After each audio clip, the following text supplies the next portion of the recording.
"This man is a thief.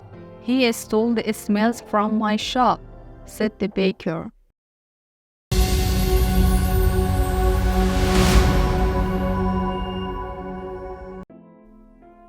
There was once a baker who had a shop in a small town in America. This baker was not a very kind man. He never gave his customer any more bread than necessary for their money, and he never smiled, but he was a very good baker. His bread was the softest bread that you could imagine. Sometimes customers paid for their bread and started eating it there in the shop. And his cakes were really delicious. People came to his shop from all over town. When they walked down the street, they smelled the baker's wonderful bread and his delicious cake, and they walked right into his shop. But not everyone came inside. Some people just stood outside the shop, smelling and looking through the windows. The baker didn't like this. "Their stomachs are full of the smell of my bread. I'm giving them a free lunch, and I get nothing for my hard work," he said to himself. "Perhaps there's some way to put those delicious smells in bottles. Then I can sell them, just like I sell my bread." One winter morning, very early, the baker was in his shop, making bread. He wasn't singing happily while he worked. He was complaining to himself about getting up early, about the cold weather, and about anything that came into his head. In the middle of all this, he looked up and saw someone looking in through the windows. It was a young man wearing an old coat. He was looking at the baker's bread and he was hungry. He was smelling the fresh bread and smiling. When the baker saw him, he felt very angry. "That thief outside my shop has a stomach full of the smell of my bread. It's a free breakfast. I get nothing for my hard work. Why he steals my smells?" The man didn't move. He just stood there, closed his eyes, and smelled the fresh bread happily. The baker was really angry now. He walked across the shop, opened the door, and shouted at the man, "Pay me." "Pay you for what?" asked the young man in great surprise. "For the smells that you've stolen," replied the baker. "But I've stolen nothing. I'm only smelling the air. Air is free," said the hungry young man. "It's not free when it's full of the smells from my shop," replied the baker. "Pay me now or I'll call the police."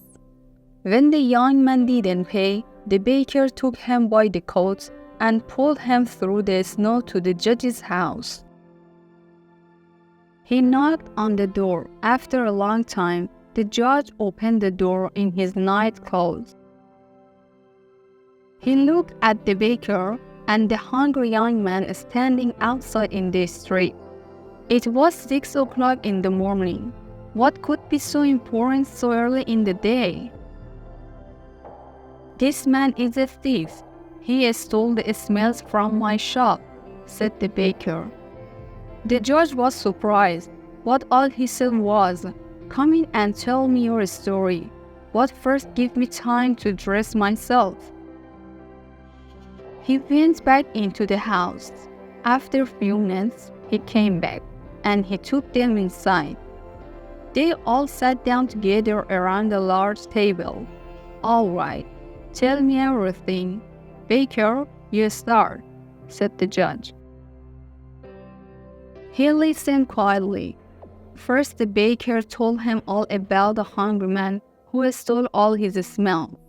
The judge went on listening. Then the young man told him that air was free and that any man could have as much as he wanted. When they finished telling their stories, the judge was silent for a few minutes.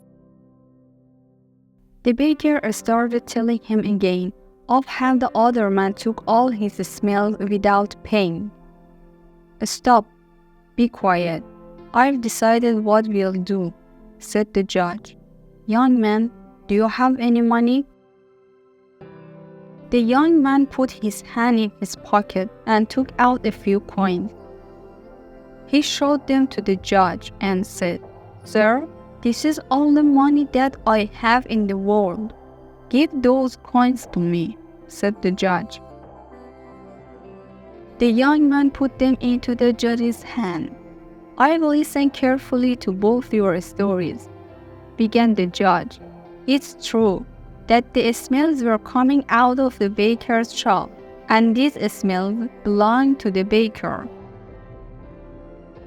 And it's also true that this young man took those smells without paying for them. And so I say that the young man has to pay the baker for the smells that he took."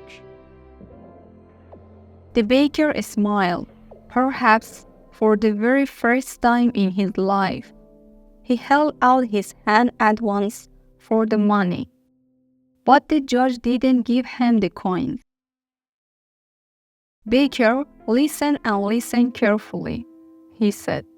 He shook the coins in his hands, and they clinked together.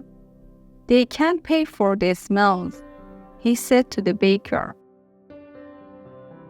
"Give me my coins, sir," said the baker, not smiling anymore.